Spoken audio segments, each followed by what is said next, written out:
Buenas tardes a todos. Sean bienvenidos al sexto ciclo de conferencias virtuales Divulgación del Conocimiento, organizadas por el Departamento de Atención a la Salud y sus 6 áreas de investigación. A nombre de nuestra jefa de departamento, la maestra María de los Ángeles Martínez Cárdenas, les doy a todos la más cordial bienvenida. El día de hoy, que es miércoles 18 de mayo, nos vamos a dar cita para escuchar la última conferencia de este ciclo, que ha tenido temas diversos y que ha reflejado grandes experiencias y aportes a la academia por parte de quienes integramos el Departamento de Atención a la Salud. El tema sobre el cual se conversará el día de hoy lleva por título Hacia la construcción de sistemas de salud universales y está a cargo de nuestra ponente invitada, que en esta ocasión es la doctora Carolina Tettelborn-Henrion. Antes de iniciar a darle la palabra a nuestra invitada del día de hoy, quiero recordar a todos nuestros asistentes la dinámica con la que siempre llevamos a cabo esta actividad, la cual consta en que nuestra ponente expondrá su tema y al finalizar daremos algunos minutos para preguntas y respuestas. Estas preguntas y colaboraciones ustedes podrán hacerlos únicamente a través del chat, que será nuestro canal de comunicación, y yo con mucho gusto se las haré llegar a la doctora Tettelborn al finalizar la conferencia. Adicionalmente, les solicitamos a todos nuestros participantes que por favor mantengan sus cámaras y sus micrófonos apagados durante toda la sesión. Y bueno, una vez que han quedado claras las indicaciones, me voy a permitir presentar a nuestra invitada del día de hoy. La doctora Carolina Tettelborn-Henrion es matrona por la Universidad de Chile. También tiene la maestría en Medicina Social por la Universidad Autónoma Metropolitana Xochimilco y también es doctora en Ciencias Sociales por la Universidad Iberoamericana aquí en México. Ella es profesora e investigadora titular C en la maestría de Medicina Social y en el doctorado en Ciencias en Salud Colectiva, así como en las licenciaturas de la Salud de la Universidad Autónoma Metropolitana desde 1991. Actualmente es coordinadora del doctorado en Ciencias de Salud Colectiva desde el año de 2019 y también es directora de la revista Salud Problema de la UAM desde el 2013. Es coordinadora del Grupo de Trabajo Estudios Sociales para la Salud en Claxo desde 2013. Es coordinadora del Grupo de Trabajo Salud, Cuidados y Seguridad Social de la Asociación Latinoamericana de Sociología, ALAS, desde 1995 a 2015 y posteriormente a 2021. Es integrante de la Asociación Latina para el Análisis de los Sistemas de Salud desde 1992. Asimismo, la doctora Tettelborn es miembro de la Asociación Latinoamericana de Medicina Social desde 1985 y ha publicado diversos artículos y coordinado a nivel nacional e internacional proyectos de investigación y publicaciones en revistas, libros y presentaciones en congresos.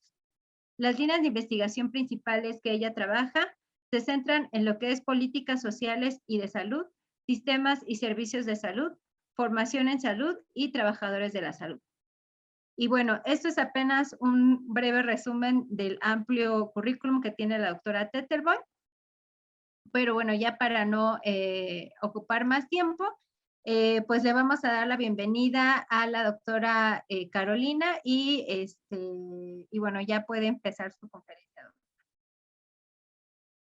Mucho gusto estar aquí, gracias al departamento, a Raquel, por esta invitación. Y bueno, voy a iniciar mi presentación de hoy.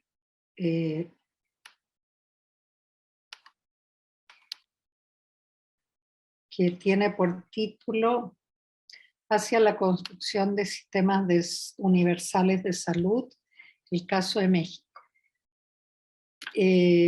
Las encargadas de esta presentación fue la ayudante de investigación María del Carmen Piñariza, maestra María del Carmen Piña, y yo en mi calidad de investigadora, profesora investigadora que dirijo esta investigación.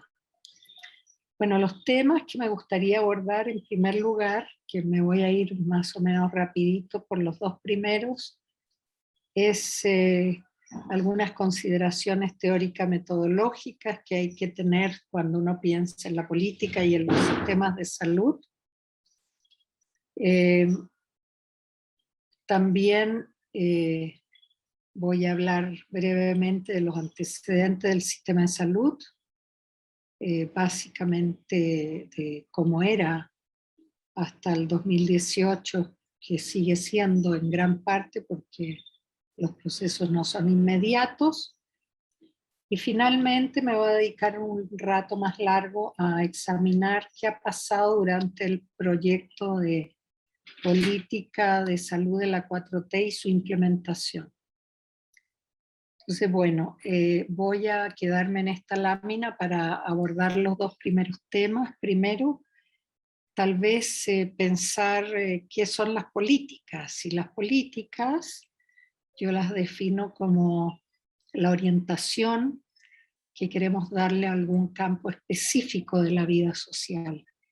Hay una política pública que es general, ya veremos cuál es la de este momento. Después hay una política social que tiene que ver con cuáles son las consideraciones hacia la población, es decir, cómo el Estado conduce la resolución de problemáticas hacia determinada población. Y también hay que hablar de los sistemas de salud, que son en este caso el espacio institucional que resuelve o encargado de resolver los temas de salud. Como ustedes saben, tenemos una orientación de un sistema de salud que ha estado fundamentalmente dirigido por una visión muy medicalizada de atención a la enfermedad, en un marco de una jerarquía de los actores en salud que tiene la cabeza en el médico y de ahí hacia abajo, con escasa integración a veces del equipo de salud. Y entonces, bueno, la cuestión es cómo pensamos esto desde el punto de vista teórico y metodológico para entender cómo se transforman los sistemas de salud. Entonces, tal vez decir que hay que entender que estos son procesos complejos de largas duración, es decir, tuvimos en el siglo XX, la integración de sistemas de salud bajo los estados nacionales, que tuvieron distintas características en América Latina, pero que combinaron generalmente formas de atención pública a través de las secretarías de salud o de los ministerios de salud con sistemas de seguridad social. Esa combinación en los países es la más importante que se ha desarrollado, y la articulación y las formas de o el peso específico de estas formas varía de un país a otro. También es importante entender que tuvimos sistemas en ese periodo de formación de las instituciones de salud que estaban orientados hacia la población en estas dos distintas fracciones, población asalariada y población no asalariada, que se les denomina habitualmente no derechohabientes o informales u otros nombres, pero había una política destinada a ver cómo se resolvían los temas de prevención, de promoción de la salud, de curación y rehabilitación en el marco de un Estado generalmente fuerte que regulaba el mercado e impedía que los temas de bienestar social, como son educación, salud, vivienda, etcétera, fueran manejados por el mercado. Entonces hubo una gran fortaleza durante el siglo XX hasta los 80 de desarrollo de instituciones fuertes, no por ello menos problemáticas, porque eran o tenían bajo financiamiento, una cobertura que no alcanzaba a toda la población, y un modelo de atención rígido, donde el paciente, se le llamaba paciente, tenía una labor de ese tipo, de ser paciente, de esperar cuanto fuera necesario, de no recibir el mejor de los tratos, etc. Del tema de derecho muy limitado, pero dentro de la concepción de estas instituciones existía el tema de una visión de que a las personas había que darle lo que necesitaban, no restringida, aun cuando no pudieran otorgarlo. Es muy importante también en este primer aspecto teórico-metodológico considerar los tiempos y los actores y los proyectos en el tema de la formulación de la política. Y entonces, bueno, en ese sentido pasamos a un segundo momento en la historia reciente de América Latina, los últimos 40 años, donde estas concepciones de limitación del mercado se eliminaron y donde el mercado entró también a operar la racionalidad y las instituciones de la política social en general y de la salud en particular. Y entonces tenemos lo que se llamaron los procesos neoliberales, donde tenemos un cambio durante, como dije, 40 años en América Latina y en México también, de transformación de un sistema de salud que tenía las características anteriormente mencionadas, y pasamos a un esquema donde se cuestiona profundamente justamente aquellas debilidades de ese sistema de salud del siglo XX, y en torno a un diagnóstico muy profundo que recoge esas insatisfacciones, incapacidades, etcétera, se plantea un esquema de mercado como solución. Y por supuesto que esto entra junto con otros elementos en la cosmovisión, en la nueva cosmovisión de la sociedad a partir de ese momento, y tenemos sociedades neoliberalizadas, porque el mercado copa las más diversas actividades sin un control de lo público, con una disminución del papel del Estado, con una disminución del financiamiento y de las actividades directas que prestaba el Estado, bajo el esquema de que estas pueden ser mejor operadas por actores privados. Bueno, en ese marco, en realidad, si pensamos qué pasó durante estos últimos 40 años en México hasta 2018 con el sistema de salud, lo que vamos a ver es un sistema de salud público y de seguridad social, que es el fundamental, que da atención en México. Ustedes saben que la seguridad social atiende a más de la mitad de la población, y el resto debe ser atendido por la Secretaría de Salud.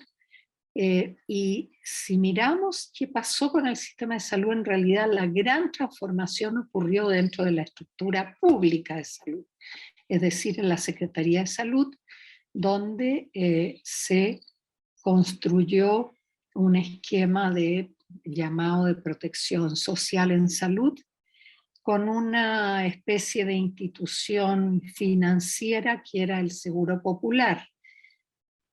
Al mismo tiempo, esto entra en el marco de una comprensión de que hay una segmentación de los servicios que presta el sistema público y de seguridad social, y entonces la lógica es, en esta lógica de mercado, es pastelero tus pasteles. Si tú atiendes la salud, deja de tener lavanderías, laboratorios, sistemas de diagnóstico sofisticados, simplifica tus acciones y también tu quehacer por la preocupación de las enfermedades o atenciones que debes cubrir, y entonces se formula un paquete junto con el del Seguro Popular, el Cauce, que es un paquete dentro de los paquetes neoliberales latinoamericanos muy limitado y que permite a la vez un segundo elemento, y es que este paquete puede ser desarrollado tanto en el sistema público de seguridad social o en el privado. Sin embargo, como dije antes, la más importante de las transformaciones, hay muchas transformaciones del sistema de salud, ya lo vamos a ver en las próximas láminas, pero una de las más importantes es esta modificación que se hace a la Secretaría de Salud para descentralizarla, un proceso que viene de antes, pero continuar la descentralización y en realidad hacer que este organismo financiero sea el que conduzca el financiamiento y determine las acciones, por lo tanto, del tipo de atenciones que se deben dar a través del cauce. También hay, como digo, importantes transformaciones en la seguridad social. Sin embargo, el sistema de seguridad social fue afectado de manera importante fundamentalmente por la extracción de las pensiones de su administración.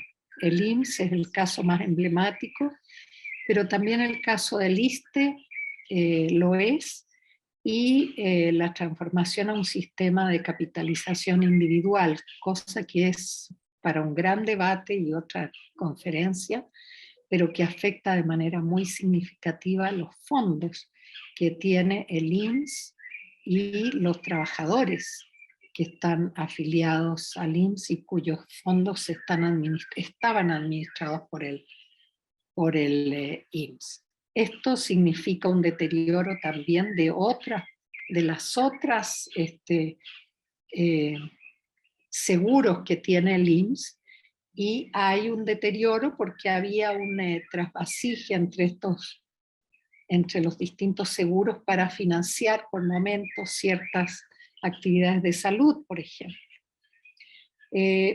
Sin embargo, hay afectaciones mucho menores en términos estructurales, diría yo, aunque no por ello menos graves.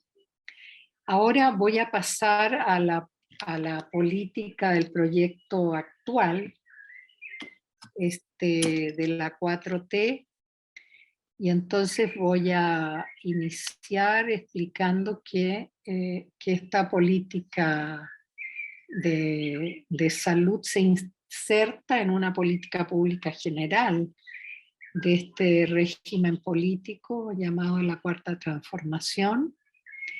Y uno de los planteamientos más generales es que después de 3 décadas prácticamente de descomposición del papel del Estado y sus capacidades, se tiene que producir un cambio, un giro muy importante para recuperar esas capacidades. Esto se traduce, digamos, en un proyecto de fin del neoliberalismo en términos generales, entendiendo por esto un copamiento de los espacios del Estado por grupos de intereses particulares. Entonces se habla ahí de una separación entre lo público y lo privado, es decir, que lo público no se mezcle con los intereses de lo privado, sino que lo público tiene objetivos propios que debe cumplir este Estado.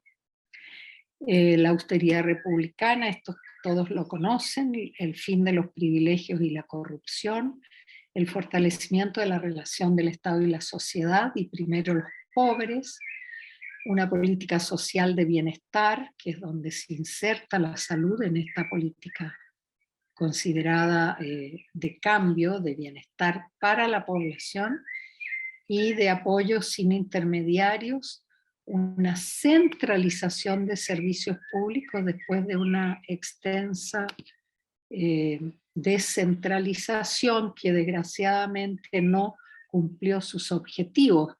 y de ahí la necesidad de volver a centralizar y fortalecer, digamos, los servicios públicos para después ver cómo se vuelve a transitar un proceso ordenado, seguramente de descentralización, recuperación de los recursos para la operación de lo público, que son fundamentales, y un programa para devolver al pueblo lo robado, que todos conocemos.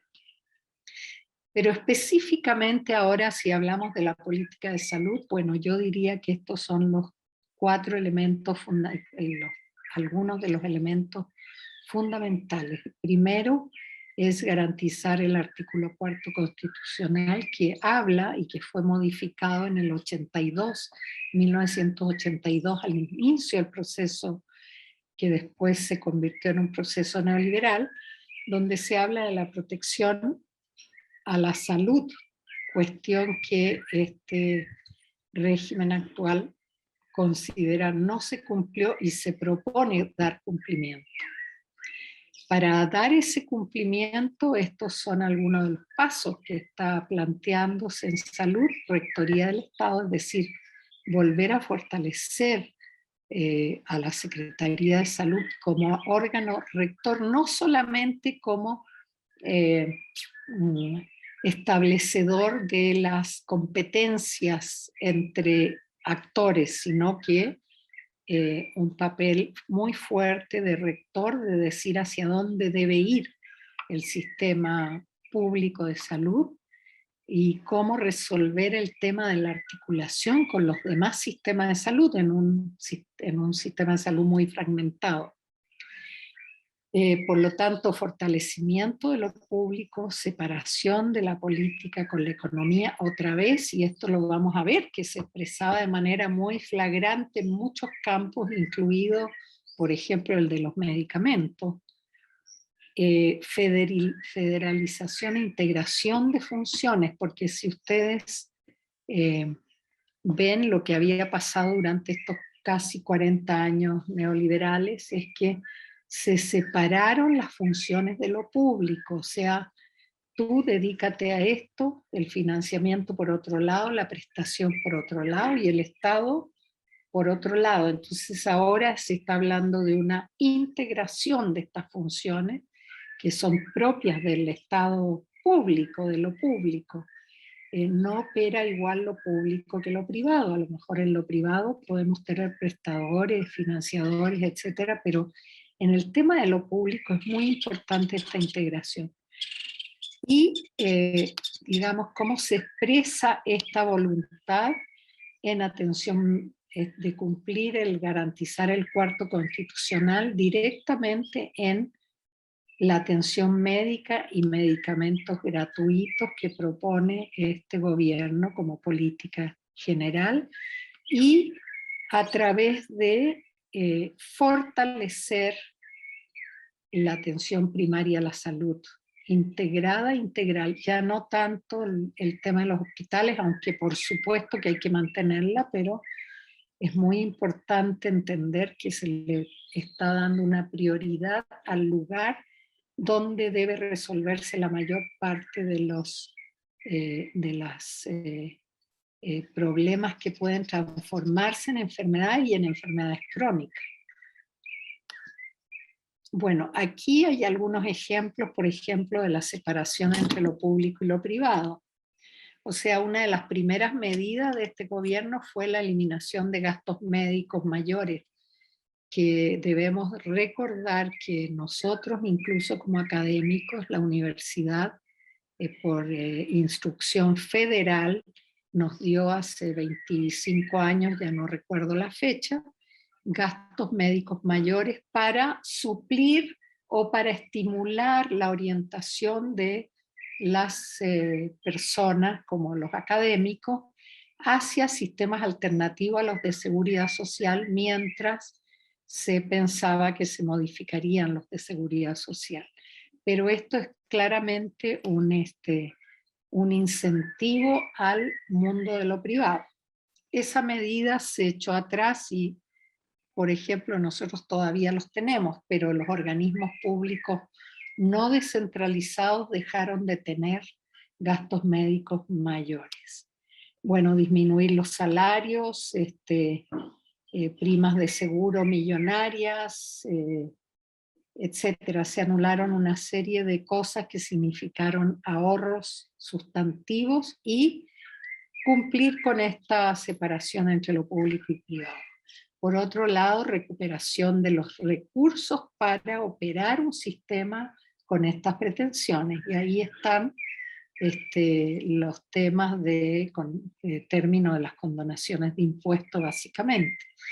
Y finalmente en el tema de los medicamentos y equipo, bueno, se terminó con el gran negocio a costa del erario público de estos impuestos para empezar un proceso muy complicado, porque lo que había hasta ese momento a nivel nacional eran 10 empresas que concentraban el 76, 79, casi el 80% del gasto público en salud, una cifra millonaria distribuidas a 10 empresas en el marco de esta concentración del ingreso y de intereses privados muy particulares en el aparato del Estado. Bueno, hay también una intención de empezar a desarrollar tecnologías y soberanía científica. Eso también es muy importante en vacunas, ventiladores, etcétera. Y de diversificar el mercado, que actualmente, bueno, ya les voy a contar qué ha pasado. Ahora, entre los cambios legales del primer año de gobierno tenemos fundamentalmente la eliminación del sistema de protección social en salud y la eliminación del seguro popular y su esquema de financiamiento y creación del INSABI. También otras modificaciones en el primer año en materia del etiquetado frontal, que fue muy importante y que está operando actualmente. Ahora, en la implementación de la política de salud que pasó durante el primer año, y separamos el primer año porque fue el año sin pandemia, después recuerden que vinieron 2 años y recién ahora estamos saliendo de esa etapa de la pandemia, si es que lo logramos. Pero en este momento necesitamos mantener las formas de prevención. Bueno, ¿qué ocurre aquí? Las primeras cuestiones efectivamente se fueron dando pasos en el sentido de fortalecer la rectoría del Estado, ir definiendo un proyecto de salud. Esa fue una tarea de los primeros meses y ahora de vuelta de la pandemia estamos también, se está reformulando este proyecto. Bueno, ya dijimos algunos, pero centralización, la idea era centralizar los servicios y recuperar 32 hospitales abandonados, que eso era parte de los pendientes o de las deudas que habían quedado anticipadamente por los gobiernos anteriores. Las características de este INSABI, Instituto de Salud para el Bienestar, es que es un organismo descentralizado con estas características, patrimonio propio, federalización de 23 estados, eso fue en los comienzos, y que tenía las funciones de garantizar el personal de salud, rehabilitar la infraestructura, abastecer de insumos y medicamentos y regularizar al personal de salud. Respecto de la seguridad social, se planteaba una unificación o articulación más que unificación, fortalecimiento también de la infraestructura, igual que en el sistema público, que está representado en el INSABI y en las secretarías estatales de salud y en la de la federal. Redes colaborativas, esto es muy importante porque ya planteadas en el primer año fueron las que sirvieron para articular la estrategia contra el COVID y se empiezan a administrar por la Secretaría de Salud los hospitales del IMSS Bienestar. Esto es más o menos, a grosso modo, una primera caracterización de ese primer año. ¿Qué pasa durante el COVID? ¿Qué ocurre durante esta etapa que empieza, como todos recuerdan, en febrero, 20 y tantos de febrero del 2020, a un año de 21, perdón, a un año prácticamente del gobierno de López Obrador? Hay una serie de medidas que se plantean para cumplir este objetivo, entre otros, establecer ya como el principio ya establecido previamente de garantizar el derecho a la salud para toda la población en pandemia, un manejo centralizado por la Secretaría de Salud y operada por los estados y por las otras instituciones de seguridad social, pero con la Secretaría de Salud a la cabeza, una responsabilidad y decisión estatal de las medidas a implementar, medidas de control de casos y aislamiento, medidas de confinamiento, que ustedes todos recordamos porque vivimos estas actividades no forzosas, pero producidas por el cierre de las actividades fundamentales como educación, comercio que no fuera vital, y etcétera, ¿no? Una estrategia comunicacional muy importante que ocupó todas las tardes prácticamente durante un año y medio, de conferencias vespertinas, que fue un elemento interesante de fomento y promoción de la salud, difusión de las conductas, no solo con la pandemia, sino en general. Hubo ahí conferencias sobre salud mental, salud reproductiva, etcétera, que sirvieron para orientar, dar información, etcétera, a la población. Definición de población de riesgo, o sea, claramente recuerden ustedes que los adultos mayores, los trabajadores de la salud y los enfermos con comorbilidades fueron los prioritariamente atendidos. Hubo un crecimiento muy importante de la capacidad hospitalaria. Si mal no recuerdo, teníamos alrededor de 2.500 a 3.000 salas de atención para COVID en un inicio, y estas se ampliaron hasta 13.000 aproximadamente en todas las instituciones, junto con las instituciones, y también una articulación con la industria privada de hospitales para derivar casos de atención no COVID y vacunación universal y gratuita. Esas son algunas de las medidas principales. En los cambios legales también hubo algunos destacables, las acciones extraordinarias para COVID, las leyes de adquisiciones para comprar medicamentos en el extranjero, y aquí se hizo una tarea muy importante, muy a tiempo, para garantizar las vacunas en un momento de mucha escasez para ello. El traspaso de los fondos de protección de gastos catastróficos al INSABI, que permitieron financiar una parte muy importante de los gastos que se tuvieron durante la pandemia, y cuestiones más internas de la organización de la Secretaría de Salud, por ahí de agosto del primer año de la pandemia. Ahora, efectivamente, ¿qué ocurrió? La política se expresa en instituciones y en acciones, en actos y en resultados. Entonces, bueno, aquí tenemos algunas, parecieran repetidas, pero sí se efectuaron un número muy importante de conferencias durante ese año y medio. La activación del Plan Marina y de N3, también una articulación de las del sector salud, integrando a la Marina y al Ejército, la reconversión hospitalaria de hospitales, etcétera, que todos conocemos porque fue muy impresionante este fenómeno, que indudablemente da para un análisis completo sobre el manejo de la pandemia.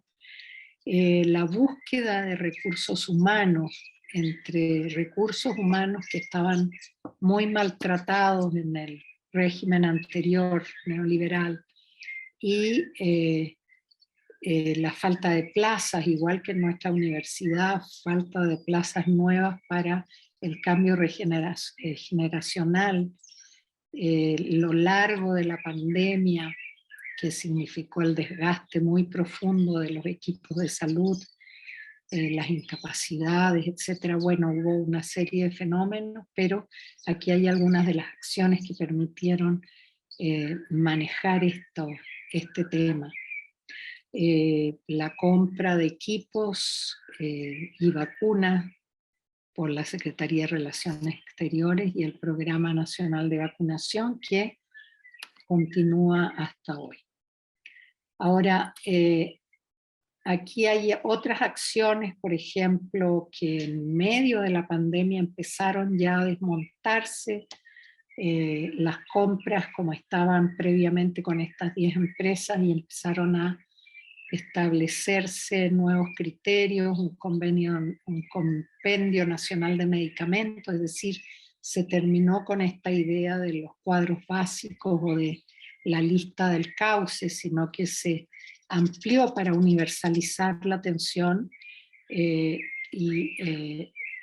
atención médica y medicamentos, se ampliaron las claves de medicamentos, se recuperó la experiencia de Birmex, que era la gran empresa mexicana que producía vacunas, para iniciar este proceso de reconversión científico-tecnológica, y también se empezaron a comprar a través de ONU y de la UNOPS en el extranjero de las claves estas de medicamentos, y en este momento se está logrando un avance muy importante para, ahora que se ha retomado después de la pandemia, la distribución de medicamentos gratuitos.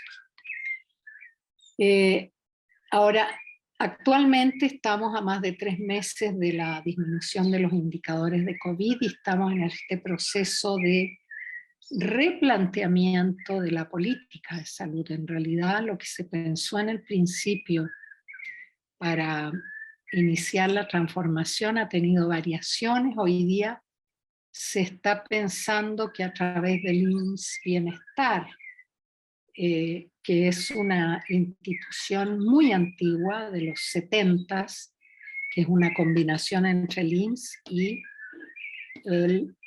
la Secretaría de Salud, o sea, el IMSS opera y lo financia la Secretaría de Salud, que a través de este sea el esquema por el cual se va a realizar la transformación del sistema de salud, sobre todo en términos de poder garantizar la atención médica y los medicamentos gratuitos. Entonces, ese es de alguna manera el esquema. Se está en eso, hay un proceso de inicio, ya voy a contar un poquito en el tiempo que me queda. Y empieza también a regularizarse algo que se había suspendido, que era la contratación de la planta de trabajadores de la salud que estaba en el Seguro Popular. Y se está empezando a retomar, digamos, la contratación de plazas para poder cumplir esa meta. Son alrededor de 70.000 trabajadores que no tienen plazas, y entonces hay un proceso de retoma de esto después de las contrataciones que se hicieron durante la pandemia. Y también este tema de los medicamentos, que es muy delicado y que Ya existen estos convenios para la compra regular de medicamentos, vacunas, además de los esfuerzos que está haciendo este CONACYT de reorientación también hacia su política y los demás esfuerzos. Bueno, la operación esta a través del IMSS Bienestar tiene estos elementos: garantizar el derecho pleno a la salud para quienes no tienen seguridad social, es decir, estamos hablando de la población que atiende la Secretaría de Salud en las comunidades urbanas, populares y rurales e indígenas de este país. Es identificar las carencias en 15 entidades que son las primeras. Al principio, en el primer año, se había pensado que serían 6 o 7 las del sur de México, del sur pobre, pero ahora el criterio es de otro tipo, vinculado a las posibilidades de interés de los gobiernos estatales por hacer esta transformación. Y se está hablando de 15 entidades incorporadas de manera voluntaria para el proyecto de mejora de las instalaciones de salud, centros de salud, hospitales y la dotación de médicos y especialistas y personal en general. O sea, aquí hay involucrado algo que se empezó a hacer en el primer año, que es un diagnóstico muy fino sobre qué pasa con el sistema de salud, en qué estado está, garantizar los análisis clínicos y el abasto de medicamentos gradualmente en estas 15 entidades y regularizar las plazas de los trabajadores del ex Seguro Popular.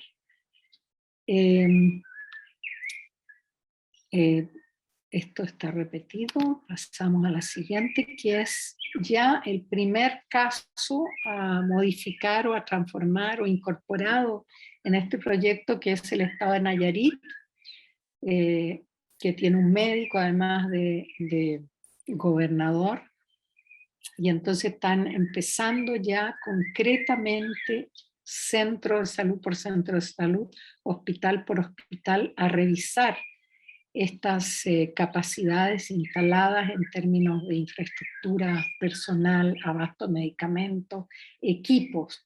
Es muy importante ir siguiendo el rastro de esto los martes en la conferencia matutina de López Obrador. Está el informe de los avances de este proyecto. Entonces es muy importante conocer cuáles son los elementos, porque estamos trabajando sobre información que está en proceso. Bueno, fortalecimiento de infraestructura, contratación, abastecimiento de medicamentos. Actualmente están prácticamente llegando al 90% de recetas surtidas en la actualidad. Aquí está la contratación de 602 médicos, trabajadores de la salud para el primer nivel, 93 médicos, etcétera. Aquí está cómo lo están haciendo, así unidad por unidad, y también haciendo control de enfermedades crónicas, trabajando en el sentido de poder recuperar esa capacidad de la atención primaria de prevenir y atender a tiempo para evitar la cronicidad. Entonces, en conclusiones, yo diría que estamos en un proceso en desarrollo, es decir, es todavía complejo sacar conclusiones propiamente tales, pero lo que se ve es que ya hay no es todavía del todo claro cuál es el proyecto, pero hay un proceso de fortalecimiento, de definición del liderazgo de la Secretaría de Salud, hay integración institucional con las demás instituciones de seguridad social, hay formas de intercambio, de atención que se probaron en la pandemia además, y también un tema importante de formación de personal que está siendo atendido. Ustedes saben que hay 100 nuevas universidades y algunas de ellas son de salud. La Universidad de la Salud que existe en la Ciudad de México, pero hay otros proyectos muy importantes que están generando específicamente para el tema de salud y otros temas profesionales para atender estas necesidades y estas necesidades ingentes de recursos humanos, donde la UAM también seguramente debiera ocupar un papel muy importante.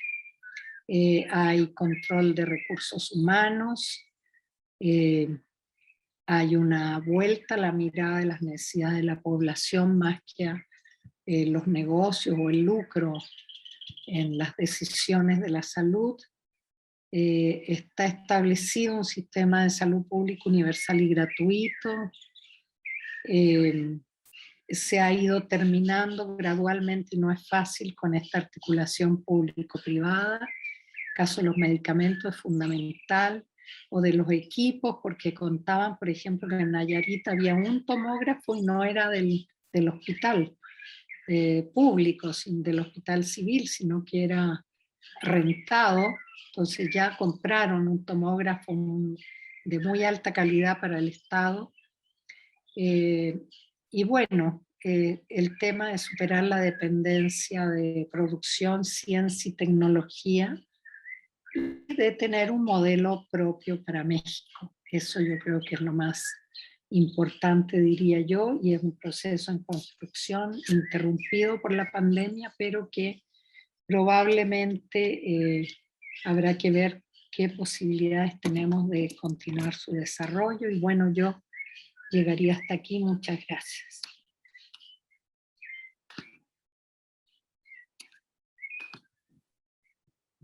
Muchas gracias, doctora Caro, por su excelente conferencia. Pues vamos a abrir ahorita un espacio para comentarios. De hecho, ya tenemos por ahí comentarios, preguntas, etcétera. Tenemos un comentario de la maestra María de Los Ángeles que dice: felicidades por la conferencia, y dice: lo que yo entiendo es que todas las secretarías ya no tienen seguro de gastos médicos, si eso es cierto o no. Las secretarías de Estado, el Estado Supongo que sí. mexicano, pues sí, se terminaron desde el tercer día de gobierno de López Obrador. Se terminó con el... ¿Empiezo, Raquel, o quieres seguir tú? No, sí, sí. Ah, ok. Entonces sí, se terminó con los gastos de seguro de gastos médicos mayores, porque significaba un gasto enorme para la federación y por una lógica de cortar la vinculación del traspaso de recursos públicos al sector privado. Acuérdense que las agencias de seguros son privadísimas y además son transnacionales. De manera que la orientación del gobierno fue fortalecer la seguridad social y los sistemas públicos de salud. Entonces tenemos que pensar seriamente cuándo se nos van a acabar a nosotros. O sea, tenemos que volver a mirar al ISSSTE como el proveedor de servicios de salud al que tenemos derecho y que nos tiene que funcionar sí o sí, porque se había perdido un poco esa mirada de que tenemos un sistema de salud al que pertenecemos. Eso ocurría con el IMSS, con el ISSSTE, etcétera, con todos los sistemas de seguridad social, porque claro, es más cómodo ir al sistema de seguros privados. Sin embargo, si tú no tienes una enfermedad, no te lo cubre. Entonces tampoco es un sistema adecuado. Y si tienes una enfermedad grave, me parece que los sistemas de seguridad social para los grandes problemas de salud operan muy bien. Entonces creo que tenemos que orientar nuestra mirada también a entender esta medida, porque en algún momento nos puede tocar, y exigir la operación en todos sus elementos de la seguridad social, y en nuestro caso del ISSSTE. Ok. Gracias, Caro. Bueno, me parece que no hay más intervenciones. Pues bueno, ha sido muy interesante escuchar el tema que nos compartiste el día de hoy. Y pues bueno, si no hay más comentarios, pues a nombre de nuestra jefa, perdón, bueno, sí, aquí Oralia Nájera también dice que felicidades. Dice, el Seguro Popular se quitó desde que entró este gobierno y el INSABI apenas se está implementando en Nayarit. ¿Sí es así? En realidad el INSABI, no, el INSABI operó desde que se desarticuló el Seguro Popular, y operó, de alguna manera él iba a retomar los servicios de salud estatales en este proceso de federalización, pero con la pandemia eso se suspendió. Tal vez lo que quedó en una función muy similar a lo que hacía el Seguro Popular, es decir, como financiador de los recursos para la pandemia, para el equipamiento de hospitales, para las contrataciones. Prácticamente todas las contrataciones se han hecho a través del INSABI, entonces sí tiene una función, lo que pasa es que todavía no se ve si va a tener una función distinta a lo que era el Seguro Popular como fondo de financiamiento. Desde luego es distinto porque no es un fondo, digamos, atenido a un tipo de coberturas específicas como era financiar el cauce o los gastos catastróficos o el programa para niños, etcétera, sino que atiende de manera universal. Pero me imagino que está por definirse más claramente qué va a ser el INSABI realmente. Creo que no está claro. No sé si no me atrevo, no tengo muchos elementos, Oralia, para comentar, pero lo que sí sé es que está cumpliendo esa función, y ahora en Nayarit quien está asumiendo la función en realidad es casi el IMSS. Yo diría, yo veo más que el INSABI al IMSS, que he escuchado hace poco en la última semana de la Seguridad Social en la Cámara de Diputados, escuché a Zoe Robles, que es el director del IMSS, hablar con mucha propiedad del futuro del sistema de salud. Entonces, no sé, me parece que el liderazgo está como en el IMSS, pero es una hipótesis. Y muchas gracias por las preguntas. Gracias, Caro. Aquí hay otro comentario de Andy Vargas que dice, muy buena conferencia, felicidades. Y bueno, pues entonces ahora sí, para ir finalizando, a nombre de nuestra jefa del Departamento de Atención a la Salud y de las áreas de investigación, te agradecemos mucho que nos hayas acompañado el día de hoy y te haremos llegar la constancia a la brevedad. Y bueno, les recordamos a todos nuestros asistentes que estas conferencias son grabadas y pueden ser vistas nuevamente por el canal del CECAD, disponible en YouTube, y también por la página de Facebook del Departamento de Atención a la Salud, donde también podrán acceder a nuevos programas si es que hay nuevamente esta actividad.